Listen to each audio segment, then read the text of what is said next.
Great. Good morning. Good morning, everyone. My name is Nelda Barrera. I am the recently hired Export Education Manager with WSADA. With me today, we have Samantha West, who's our Global Connect Coordinator. We'd like to welcome y'all today. Also with us, who will be leading the webinar today, Will Callis with Bryant Christie, and we also have Ian Chen, who is our in-market representative in China that'll be joining us as well.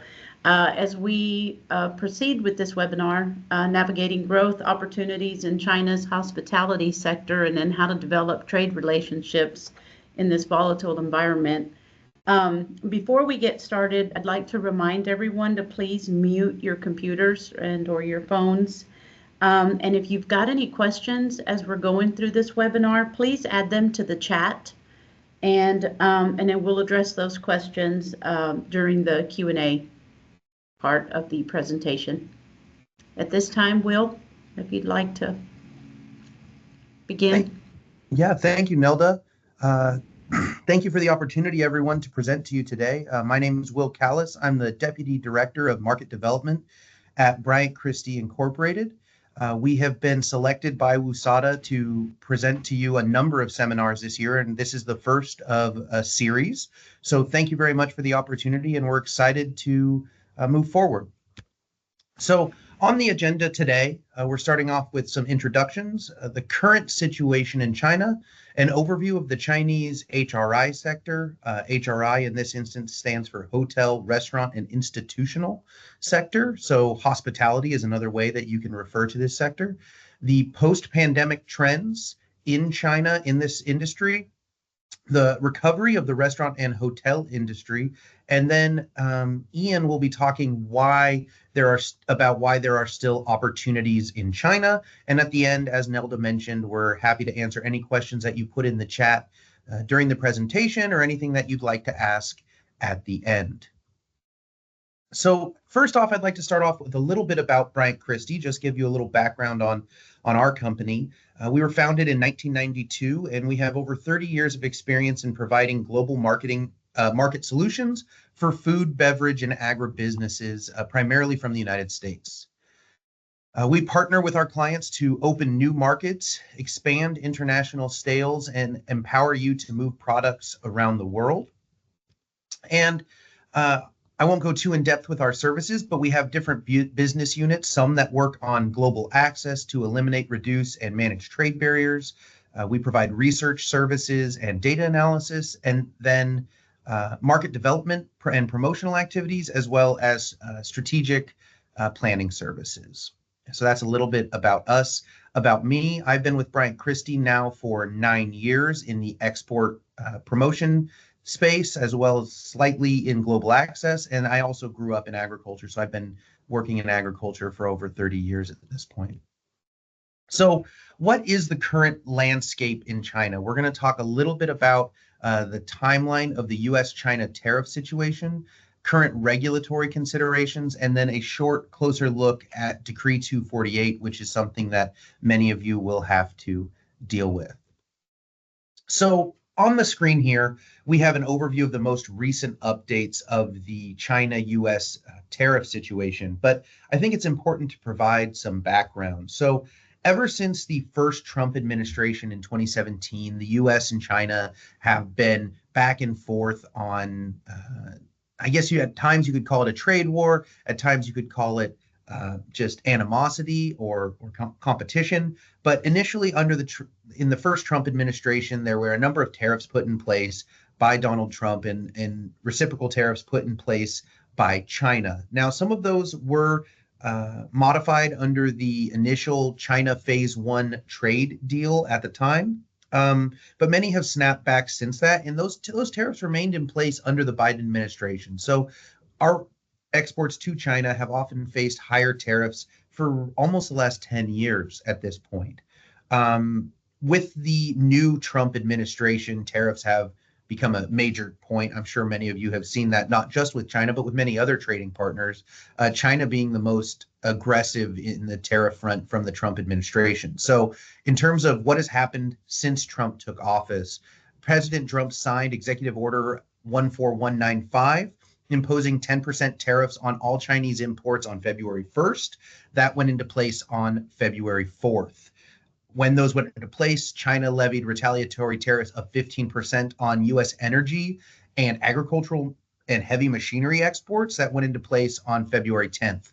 So those were pretty limited tariffs that were put into place and wouldn't have affected anyone on this seminar, and did not affect any food products, increasing the tariffs at that point. Now, March 3rd, Donald Trump once again raised the tariffs on products coming in from China from 10% to 20%. That resulted in China levying additional retaliatory tariffs of 10 to 15% on many U.S. agricultural exports, which went into place last week. And so those have affected many U.S. agricultural products. I can't speak to the products that you all handle and would export to China, but it did hit many agricultural products at this point. This is not the end of the tariff story in China as well. There are a couple things to continue monitoring. One item is the de minimis limit, which is something that basically, if something is valued less than $800, it's exempt from certain tariff and inspection protocols. And that's how many fast retailers like Temu and Shein, clothing companies, have been able to ship directly to the United States consumer in a speedy fashion, because they basically have come in under the $800 and shipped directly to the consumers. In February, the Trump administration removed that exemption, the $800 exemption, for about a week. It caused a lot of logistical nightmares at U.S. airports, and then the exemption was put back into place. It is the belief of many that that exemption will be removed again at some point once the administration has figured out a better way to handle it. And then additionally, April 2nd is a date to watch. April 2nd is the date that Donald Trump has announced where he will be implementing additional steel and aluminum tariffs, but also reciprocal tariffs on many countries. And so if there are items in China that face higher tariffs than the current level in place by the United States, those could also be increased following April 2nd when the reciprocal tariffs go in place. So there's a lot to monitor here, but it's important to note that even in light of these higher tariffs, U.S. products are still shipping regularly to China. Even in the most recent year, I believe in 2024, China was the second largest agricultural trade partner for the United States, or I believe it was third, pardon me. It was third behind Canada and Mexico. So even in light of all these tariffs and challenges, and the tariffs that have remained in place since the first Trump administration, China remains an incredibly valuable market for U.S. agricultural products. In terms of regulatory considerations when working with China, the first one I'd like to talk about is Decree 248.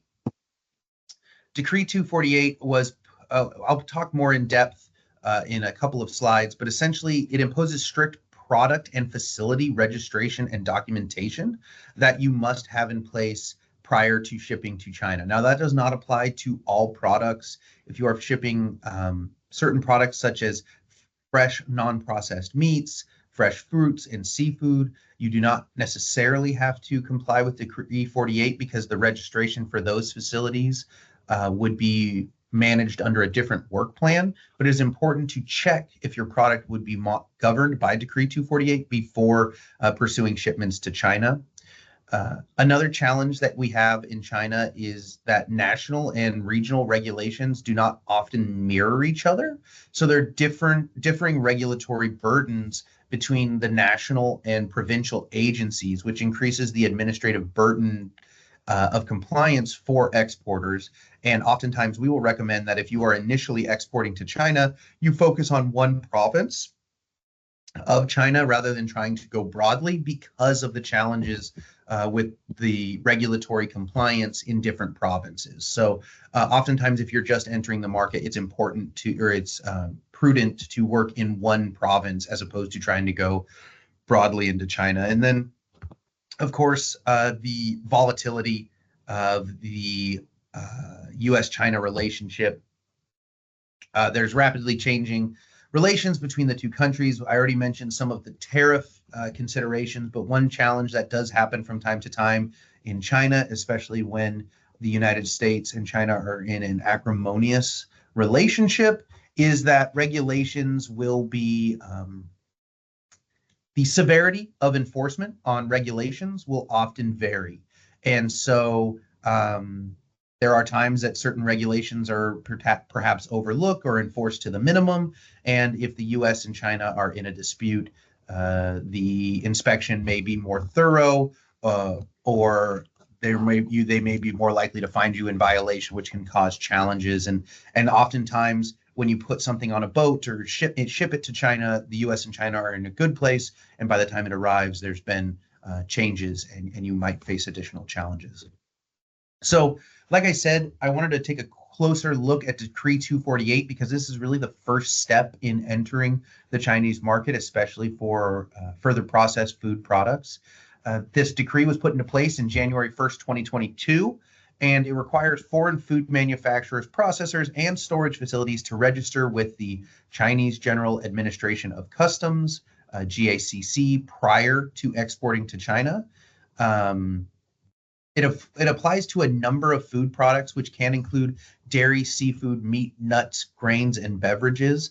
That list is changing often. So if you are looking for if your product is governed under Decree 248, the USDA has a number of resources, and I'm sure someone at USADA can provide you with those resources if you're interested in learning more about Decree 248. I also believe that the USADA website features a similar seminar to this, which was held last fall, that went entirely into Decree 248. So there's additional information there. The impact of Decree 248 is simply increased regulatory burden. U.S. food facilities must register through USDA and FDA and then have those registrations approved by the GACC. So it's a two-step process. It's not just that you sign up with USDA or FDA or do individual registration, which is also possible. It has to be accepted and approved by the GACC. And generally speaking, it's recommended that you have this registration prior to the production of the product that you would be shipping to China. So there have been challenges in the past where a facility is registered, but the registration date was after the production date of the product that was shipped to China. And so it's generally recommended that you wait until you ship product that is produced after your registration is active. So registration approvals can delay your, can delay your exports. And there are just higher costs with that, higher administrative cost burdens. So next, I'm going to turn to an overview of the Chinese hospitality sector. This is going to be a very high-level overview, which will go over the hospitality industry in China, the post-pandemic trends, and the restaurant and hotel recovery post-COVID-19 pandemic.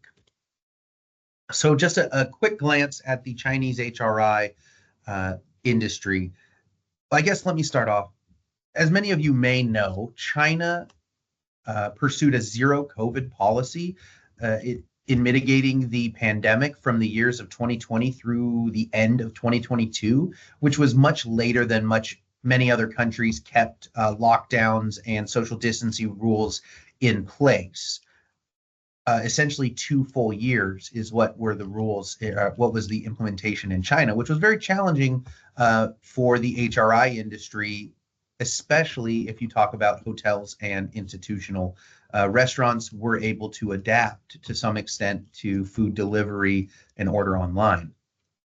But those industries have rebounded since the COVID-19 pandemic and the end of the zero COVID policy. Since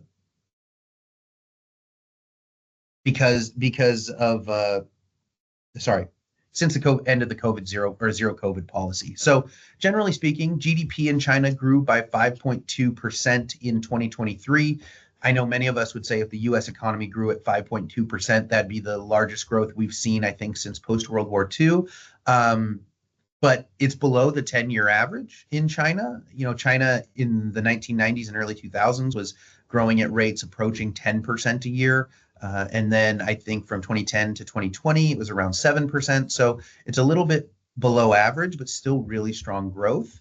The food service industry, like I said, has recovered pretty significantly and has grown 20% since 2023, up to $750 billion in sales. And going back to my point about COVID earlier, where the restaurants were able to pivot and focus on food delivery, you can see here that food delivery doubled between 2020 and 2023. So that's basically the COVID-19 pandemic, up to a value of $209 billion. Um, which is a huge number, and the fact that it doubled in 3 years is really a testament to the ingenuity of the restaurants and food service industry that was able to make the best of a challenging situation in China. Across all of this, as I mentioned, there have been continued tariffs and challenges in China, and U.S. agricultural trade is down roughly 8% from 2022 to 2024. But China remains the third largest agricultural trade partner for the United States. So it remains a huge partner, even if trade is down slightly over the last 3 years. I'm not going to read all these names to you, but I want to kind of talk about the structure. So these are the key actors in the Chinese hotel, retail, restaurant, and institutional sector. So top restaurant chains, you can see there a number of US-based chains, quick service restaurants, right? So you've got KFC, McDonald's, Burger King, and then you move into Chinese owned quick restaurant chains, Home Original Chicken, Deco's continuing down. These chains are often challenging to break into for first-time exporters. That's a fact, because KFC, I think, has that, KFC has thousands of locations across China. It's very challenging to break into that sector. Next, we have the top international hotel chains. You got Marriott, Hilton, IHG. Generally speaking, these are premium hotels. When Western chains go into China, they will often focus at the higher end of the hotel market. You're not seeing as many of the roadside hotels that fall under like a Marriott or a Hilton banner. You're seeing the higher end hotels in heavily concentrated urban environments. And that's the strategy that Western hotels have pursued in China. And then finally, you've got your institutional food service providers. These names are mostly based in China. You will see there is Aramark, an international food service institutional provider. You will see them in the United States, but generally speaking, these are companies that are based in and owned in China. So I want to go a little bit more into the international hotel front that I talked about there a little bit. So this is some information from USDA, but also personal experience. The international hotels are an excellent break-in point for a new exporter to not just China, but many other markets as well, especially in Asia. Like I said, with Marriott or Hilton or one of those groups. And they serve as the introduction point for many premium food and beverage park products entering these markets. And that is based on generally the restaurants there employ chefs familiar with international cuisine and with an understanding of imported ingredients and a preference often for premium ingredients. So one of the things with these Western hotels in China and other Asian markets, they're often paired with a very, very nice restaurant within the hotel. And so those chefs have a preference for premium. They're expected to have more Western fare at the restaurants. And so it's often an opportunity to get your product into the market at those hotels. And then beyond that, the Chinese government actively promotes tourism, buoying the hotel sector during lighter season. So the busiest travel season and the most busiest travel season in China with the most attendees at hotels is going to be during the Chinese New Year period. I think it's the largest human migration on the planet, they say at this point, with hundreds of millions of people moving around the country to visit family. Other periods of the year are slower, but the Chinese government actively promotes tourism which allows these hotels to stay in business and to stay busy throughout the slow period. So if you're looking for a partner in terms of exporting to China for the first time, of course, you'd have to work with an importer, but targeting some of these major hotel chains in these large urban cities is a great target initially, at least. And then the next one is going to be the institutional sector. So the institutional sector is going to be your more cafeteria style meals. Oftentimes the food is produced off-site or it's produced in large quantities, serving schools, hospitals, corporate offices, and governmental facilities. So if you're thinking school lunch, cafeteria style facilities, that's what institutional would be. And this sector has grown significantly since from 2023 to 2024. It grew by nearly $80 billion in 1 year. And here's the interesting part of it. The top 100 firms in this sector make up 30% of the market. So it's an incredibly diffuse sector, which means there's a lot of opportunities for partnership. It's not run by a few firms that are challenging to get meetings with and a few firms that are challenging to get orders from. There's a wide, diffuse set of customer base for your products in China in the institutional sector. So that's another opportunity that you can pursue outside of, as I mentioned, the high-end Western hotels. But the fact that the institutional sector is so diffuse and there's so many buyers, there's a lot of opportunities there. The other point to make is that 77% of the consumers in this sector are students. So this is a heavily school-oriented sector. We're talking not just elementary school, but high school and university as well. So there is also a broad range of foods provided across those levels of schools. And then finally, what are the trends we've seen post-pandemic? So that's really 23 and 24 at this point, because the zero COVID policy was not lifted until December of 22. So what have we seen over the last 2 years? The first one is cost-effective spending. So Chinese customers in first-tier cities, which first-tier cities would be the biggest cities in China. Ian maybe can speak more to this when he talks to you folks, but that's going to be your cities such as Beijing, Shanghai, Guangzhou, the major large, I say major and large cities. Even third-tier cities in China are incredibly large, but these would be the largest cities. The Chinese customers in these cities are spending less than $15 on average for their orders, both online and on demand. So not incredibly high spends in terms of what the average cost of a meal would be. We continue to see growth in the food delivery sector. I believe it was right around $208 billion last year. So we're looking for another 30% growth by 2027, and increased growth in meal delivery services. That would be your ready to cook meals or your ready to prepare meals as opposed to hot from a restaurant. So you would either get something that is fresh and pre-prepared that you just have to heat up, or a box with the ingredients similar to your Blue Apron or HelloFresh type programs.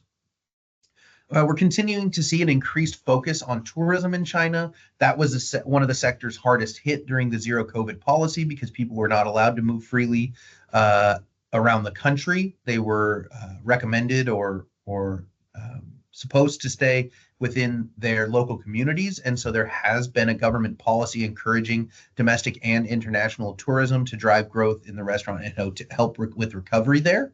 And then we have seen a slight decline in the last couple of years on reliance on imported consumer food products. China experienced a 7.1 year-over-year decrease in imports of consumer-oriented food products in 2024. The U.S. actually is doing better than that number. I noted before that agricultural exports to China are down 8% over 3 years, and we saw overall a 7% decline in consumer-oriented food products. So other countries saw greater declines than the United States in the last year. Um, and then in terms of specifically restaurant and hotel recovery, I've kind of hammered the point that these industries struggled during the COVID pandemic, but in 2023, catering revenue in China surpassed pre-pandemic levels, so pretty strong bounce back. Continued growth of digitization has led to an increase in online takeout ordering. We talked about that, the increase that we saw from 2020 to 2023. The industry more than doubled its online takeout ordering. But we are seeing consumers increasingly price conscious, driven by the sluggish economic growth in sluggish. This is a relative, right? Sluggish economic growth of 5% per year in China. So with that, I'm going to actually stop sharing my screen at this point, and I'm going to turn it over to Ian Chen, the in-country representative for WUSADA in China. He is based in Shanghai, I believe, and has a much more direct contact with the Chinese market, and he's going to be providing you with some insights why there were several things I gave in my presentation that maybe would make you hesitant to engage with China, whether it's the tariffs, the regulations, or some of the political situation. And Ian's going to highlight for you why China continues to be an incredible opportunity for U.S. agricultural exporters. So with that, I will turn it over to Ian to share his screen and provide some more insights.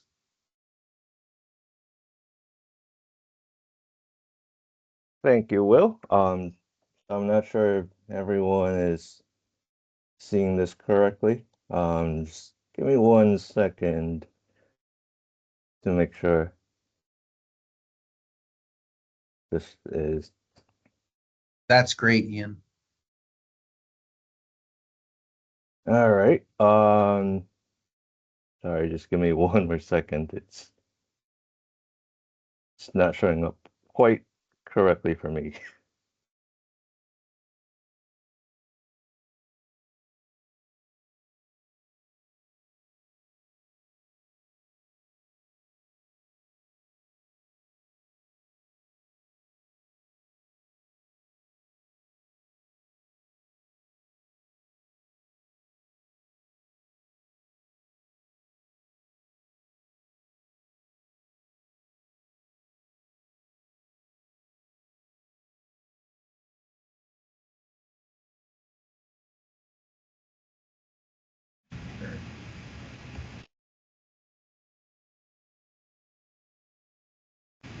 Okay, right, we can so see.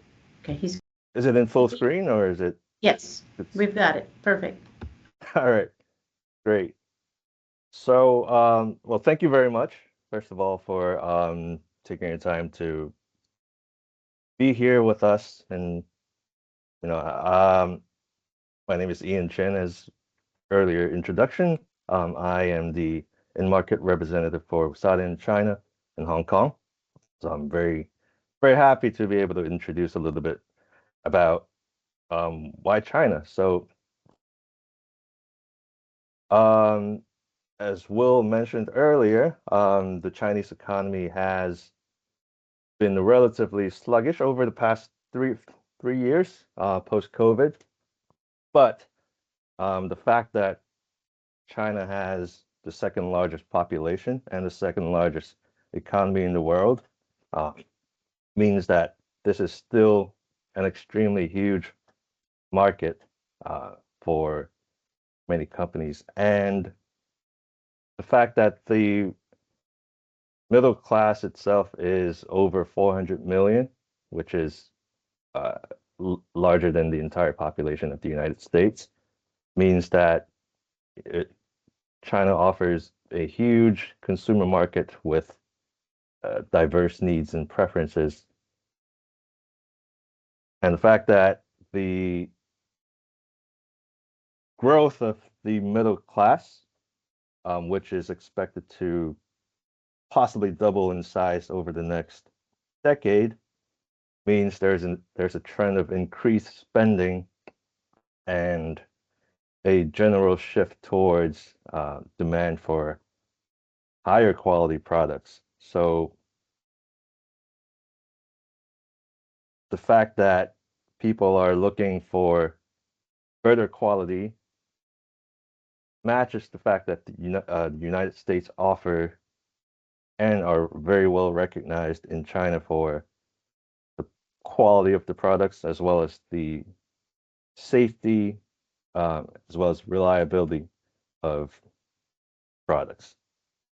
And that is actually still reflected by the fact that China continues to be a leading importer of U.S. agricultural products. So I believe Will mentioned earlier about China importing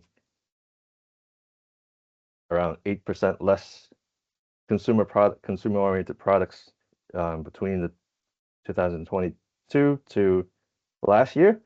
And the fact is, in 2022 and 23, China imported a record amount of ag products from the US.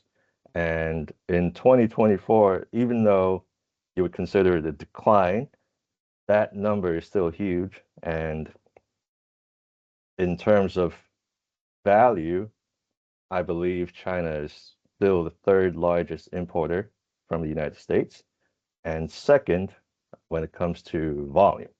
So it is still a massive, massive market for you guys.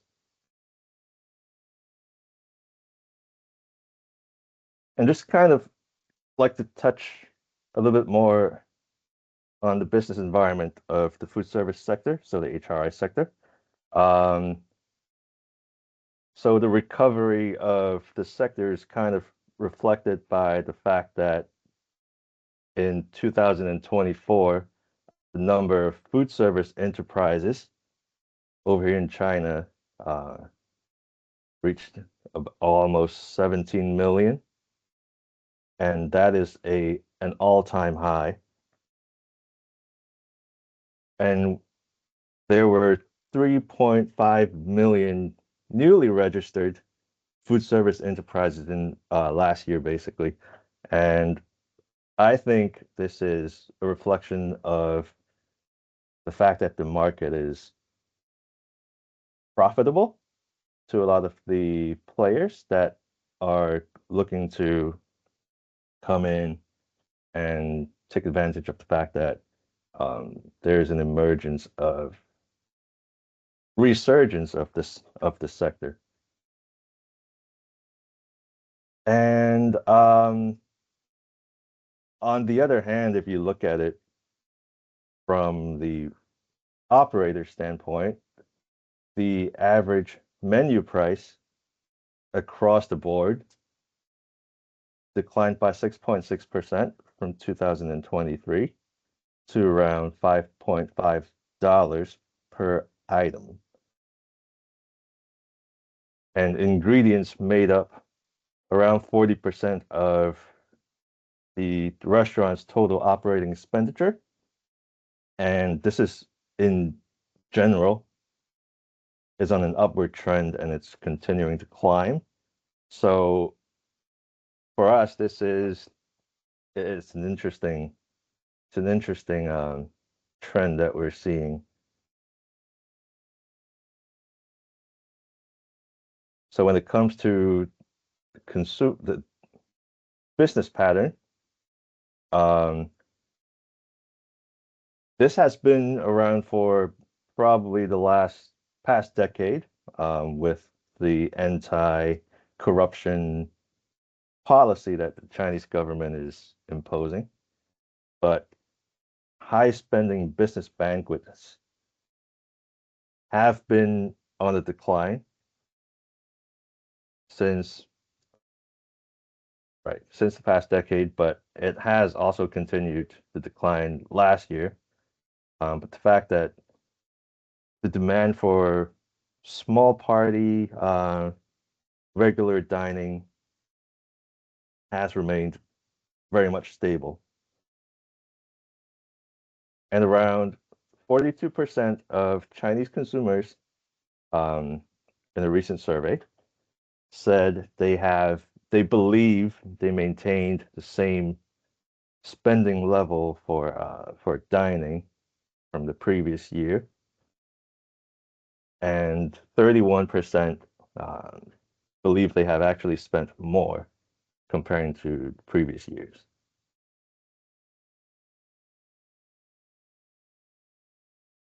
And this is true, and the fact that dining frequency at upscale restaurants have declined, and even though people who are who can afford to eat at more expensive restaurants have decided to spend more at lower end eateries and restaurants. So it kind of goes with the overall trend of what it's called consumption downgrade here in China. But it's not that people can no longer afford to spend money, but they are absolutely being more cautious when it comes to um, dining.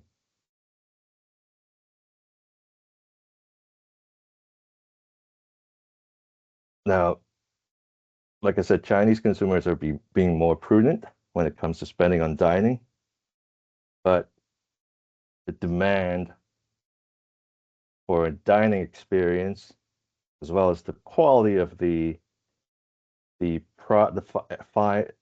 ingredients as well as the final product remains the same. So they haven't substitute quality for money. And around 28% of Chinese consumers said they will choose restaurants that has that have high reputation on quality, regardless of brand. So people would look up on their mobile apps or by word of mouth that restaurant has a good reputation, good ranking.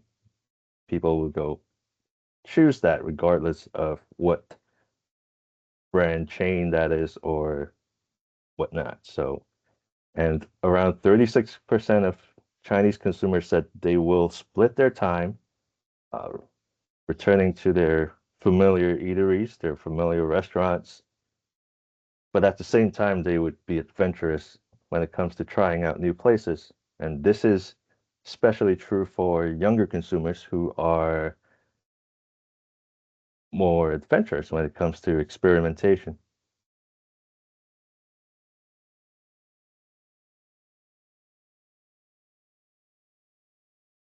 And when we look at opportunities in China, um, as Will mentioned earlier, the first tier cities of the likes of Shanghai, Beijing, Guangzhou, and Shenzhen, um, as well as some of the second tier cities, um, these places are in in general slowing down,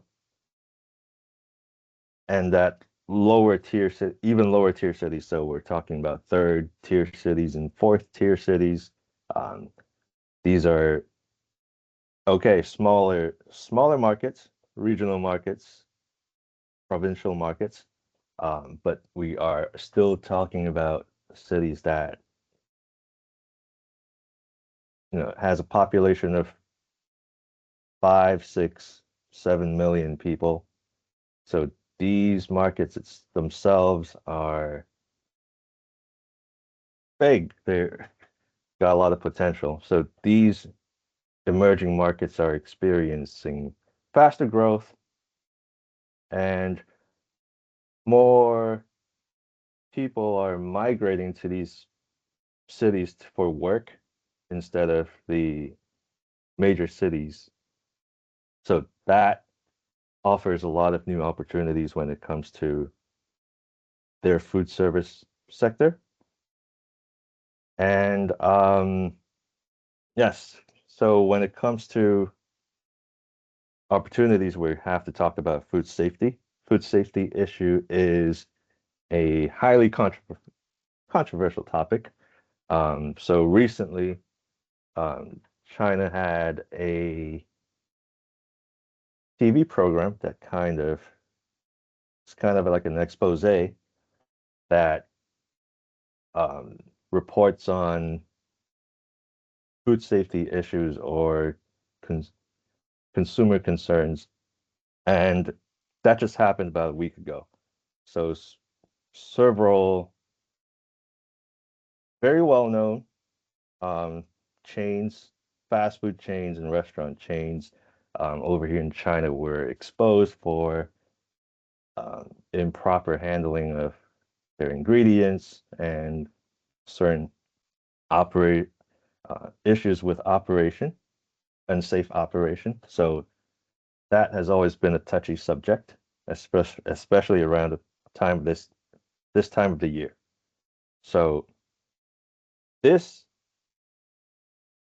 means that, and we can see that a lot of Chinese consumers are still do not have full confidence in the domestic food production industry. They are worried. They are still worried about the type of food that they put in their mouths. So that, to me, offers a lot of opportunities for imported products to uh, offer assurance to the consumers. So, and one of the subcategories within the food service sector that we see has great potential is the bakery sector.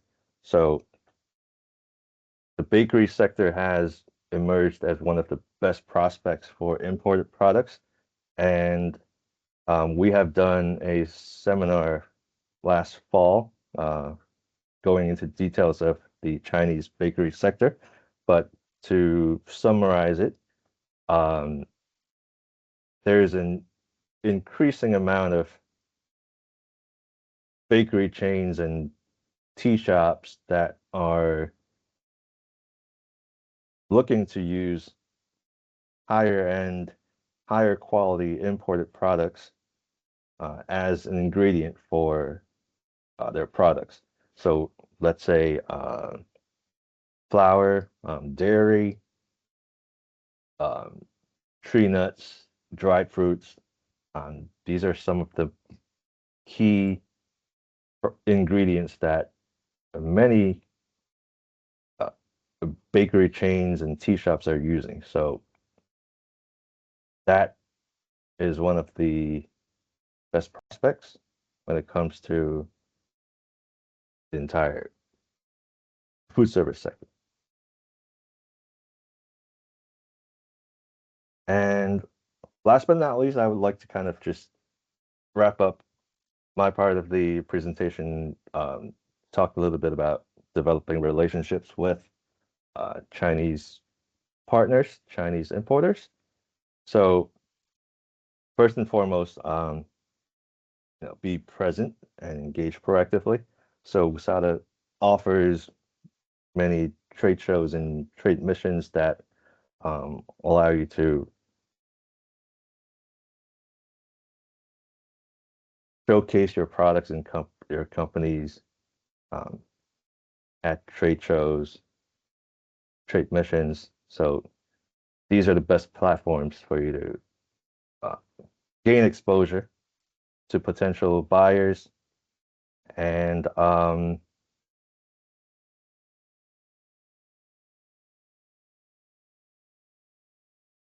we mentioned earlier about the policy changes around here in China when it comes to um, imports. So whether it is the Decree 248, facility registration, or the recent tariffs on U.S. products, um, one of the first things you have to do when it comes to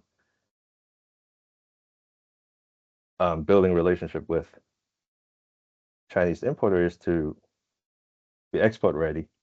So a lot of importers would start off by asking, whether your products are registered or your facilities are registered. Do they have a registration number? Do they have the necessary certifications for it to be ready to ship to China? So that is an important part of um, the whole thing. So be ready to export before engaging with um, the market. And this starts with being able to stay afloat on any new import requirements, as well as learning about the current state of the market. So seminars like this and resources such as the USDA gain reports, those are going to be very valuable information to allow you to stay on top of things. So you are able to update yourself when it comes to any requirements, new requirements before you export to China. And obviously, in the past 7 years or so, trade relationship between the U.S. and China has been challenging. And with the recent tariffs, it's not going to get any easier. So while you continue to engage with the market, but do please remember to maintain a long-term mindset when it comes to going into China. Relationship is key, extremely important when it comes to doing business with China. So despite all of this, I think it's critical for you to stay on the path and start working on facility registration with Decree 248, acquiring all the relevant certification necessary, take part in trade shows and trade missions, and stay in contact with your leads, your contacts. It often takes up to a year and a half for business to go from registration to finally completing a sales contract. So maintaining a long-term mindset would be important when it comes to developing, first of all, developing a relationship, and as well as accessing into the market. So this is the end of my presentation.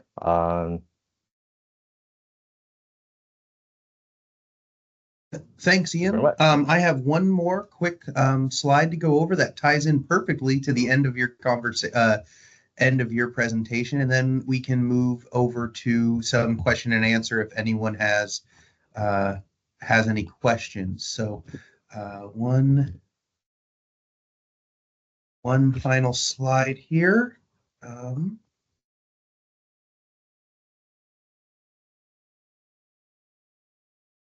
So anyway, as Ian mentioned, it's important to engage in person, and WUSADA can help you to do that if you're interested in exporting to China. So there's several upcoming opportunities that we wanted to highlight through WUSADA for expanding your reach in China. The first one is going to be the WUSADA Pavilion at the HOFEX Trade Show in Hong Kong, May 14th through 16th. HOFEX is Asia's leading food and hospitality trade show with 1,600 brands, 27 exhibiting countries, and over 30,000 professional buyers. I don't know the exact details, but if you are interested in attending HOFEX and exhibiting at HOFEX through WUSADA, I would encourage you to reach out quickly. I do know that there are some deadlines related to that show for getting artwork and graphics printed for your booth. So that's something that you would need to act on relatively quickly. The next opportunity is the Wusada Pavilion at the Sial China show, which occurs almost immediately after HOFEX, May 19th through the 21st in Shanghai. Sial is Asia's largest food and beverage trade show, featuring buyers from grocery and hospitality sectors, and organizers expect more than 180,000 attendees at Sial, China. Similarly to my point about HOFEX, get in contact with WUSADA as quickly as possible if you're interested in that opportunity. There are some deadlines related to the exhibition that you would have to meet. Like I said, these shows are slightly different. The HOFEX show is in Hong Kong, focused primarily on the hospitality industry, and Ciala is in Shanghai. Ciala is the larger show and covers both hospitality and grocery. It's an enormous show. The scale is really amazing. And then finally, later in the year, there is an ingredient inbound mission to Oregon and Idaho of Chinese buyers, which will take place in early August. The Chinese buyers will visit multiple states and potential suppliers across Idaho and Oregon, with a focus on food ingredients as opposed to consumer-ready products. So those are some of the opportunities that are available in China upcoming through WUSADA. And finally, this is where we're going to open up for Q&A. Before we take our first question, I do want to highlight a couple more things. I will be copying into the chat here 2 links. One is for a seminar survey, which basically asks your opinion on the survey, whether or not you thought it was relevant, where we could improve, and how likely you are to pursue further activities in China. So that link will be there. And then also, as part of this seminar series, we are offering one-on-one consultations, 30-minute consultations with WUSADA members who are interested in learning more about the topic of the seminar. So those will be held with Bryant Christie, and potentially along with staff of WUSADA will be participating in these one-on-one consultations. Spaces are limited for the one-on-one consultations. I will be putting a link in the chat to a Calendly link, which provides the ability for you to sign up for sessions next week to discuss this seminar. And also, I believe those links will be sent out tomorrow in a follow-up email to this seminar if you don't get a chance to click on them in the chat. So with that, I'm going to stop sharing my screen and see if there's any questions. Oh, actually, one moment. Let me go back to the share just for everyone's reference.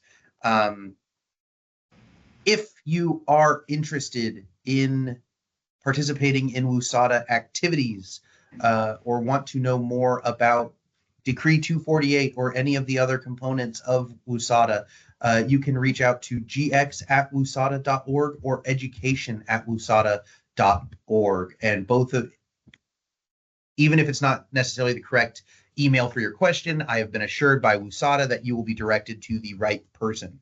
And then also, if you're interested in more in Bryant Christie, we have our website there. But please reach out to WUSADA if you have any questions. So with that, I'm going to stop sharing. I will put those links in the chat. And if there's any questions, Ian and I, or someone from WUSADA, potentially, depending on the question, is more than happy to answer. Thank you. Thank you, Will, and thank you, Ian, for all that great information. We don't have I don't see any questions in the chat, other than there was one at the very beginning asking if this included Taiwan and Hong Kong. There's a question right now. How does HOFEX in Hong Kong compare with Food Hotel Asia Trade Show in Singapore? Maybe defer to Ian. Do you have any insights there? Well, I haven't been to the Singapore trade show, so it's hard for me to give a comparison between the two. But from my experience, HOFEX, I believe well, first of all, it's the largest food and beverage trade show in Hong Kong with an international scale. I believe the annual attendance is around 30 to 40,000. So I don't know how many people are expected to attend the FHA in Singapore, but I guess this would kind of help with a little bit more information with HOFEX. I believe that the Singapore show, the Food Hotel Asia, is broader and larger than HOFEX. It covers, you will get participants from more countries in terms of buyers at Food Hotel Asia in Singapore.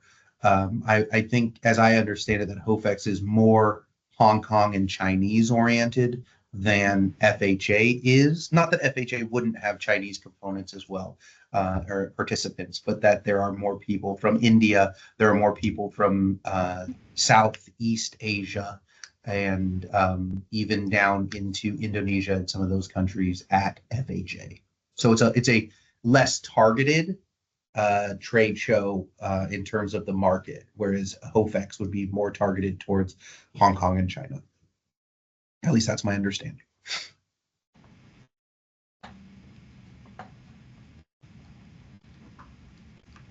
And it appears that's what John thinks as well.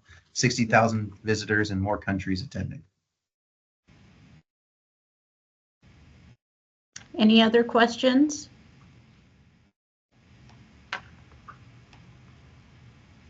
If you have questions that are, maybe more specific to your company, there's the opportunity for the one-on-one consultations. So those are up to 30 minutes, and the link is there. And I don't know, Sammy, I believe the email will be coming from education@WUSADA tomorrow with those links in your inboxes as well. So we will send the presentation along with the links, and we'll get that done tomorrow. Everyone will receive a copy. We're also going to upload the presentation to our WUSADA website. The recording. Okay, the recording, sorry.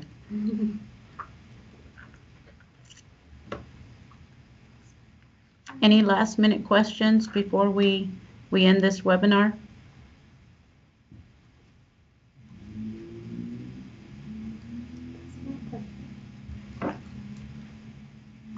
Well, thank y'all. If we don't have any others, thank y'all for participating, and we will send that information to everyone. And like Brian said, the links for the survey and the links for the one-on-one consultations are on the chat, and we will send the email as well.